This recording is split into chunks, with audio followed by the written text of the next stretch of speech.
Assalamualaikum warahmatullahi wabarakatuh. Nama saya Muhammad Andika, Prodi Manajemen. Di sini saya akan menyampaikan perihal tentang COVID-19. Penyakit virus corona atau COVID-19 adalah penyakit yang menular yang disebabkan oleh virus SARS-CoV-2. Sebagian besar orang yang tertular oleh COVID-19 akan mengalami gejala ringan sehingga sedang dan akan pulih tanpa penanganan khusus. Namun, sebagian orang akan mengalami sakit parah dan memerlukan bantuan medis. Cara penyebaran virus ini yaitu melalui mulut atau hidung orang yang terinfeksi melalui partikel cairan kecil. Ketika orang tersebut batuk, bersin, bersuara, bernyanyi, bernapas, Anda juga dapat tertular jika menyentuh mata, hidung, dan mulut setelah menyentuh permukaan benda yang terkontaminasi.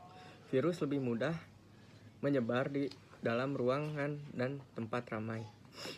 Penularan virus pertama terjadi akhir November atau awal Desember 2019 dengan menyebar dan menginfeksi lebih dari 1 juta orang di seluruh dunia. Namun sebenarnya virus corona berasal dari mana? Kemunculan virus corona mulai terdeteksi pertama kali di negara Cina pada awal Desember 2019. Kala itu sejumlah pasien berdatangan ke rumah sakit di Wuhan dengan gejala penyakit yang tidak dikenal. Muncul tepat 2 tahun yang lalu, yakni di Jakarta pada tanggal 2 Maret 2020. Sejak saat itu, penambahan kasus harian di Indonesia mengalami pasang surut selama 2 tahun terakhir. Kemunculan varian Delta hingga yang terbaru yaitu Omicron turut mempengaruhi data kasus corona di Indonesia. Terkini, kasus corona di Indonesia selama 2 tahun terakhir berjumlah sekitar 5 juta kasus. Masing-masing orang memiliki respon yang berbeda terhadap COVID-19.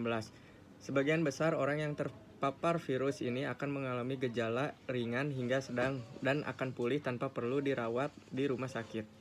Gejala yang paling umum yaitu demam, batuk, kelelahan, kehilangan rasa atau penciuman. Gejala yang sedikit tidak umum, sakit tenggorokan, sakit kepala, sakit dan nyeri, diare, ruam pada kulit, dan perubahan pada mata.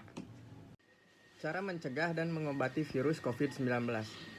Yang pertama, isolasi mandiri. Isolasi mandiri itu yaitu kita berdiam diri di rumah dengan membatasi segala aktivitas kita di luar. Yang kedua, melaksanakan 3M, yaitu menjaga jarak, menggunakan masker, mencuci tangan, dan jangan lupa menggunakan hand sanitizer. Jika tak kunjung baik, segera hubungi dokter ke puskesmas atau rumah sakit terdekat. Dampak COVID-19 bagi ekonomi di Indonesia. Tidak bisa dipungkiri, banyak masyarakat Indonesia yang kehilangan pekerjaannya atau di PHK karena perusahaan tidak mampu lagi untuk membayar atau menggaji para karyawan. Tingkat angka kemiskinan menjadi melonjak tinggi. Pemerintah Indonesia mempersiapkan anggaran bantuan untuk masyarakat berupa sembako dan uang. Namun, ada kasus oknum pejabat yang mengkorupsi dana bantuan masyarakat tersebut. Sekian presentasi kali ini tentang COVID. Saya Muhammad Andika, kurang lebih mohon maaf. Waalaikumsalam warahmatullahi wabarakatuh.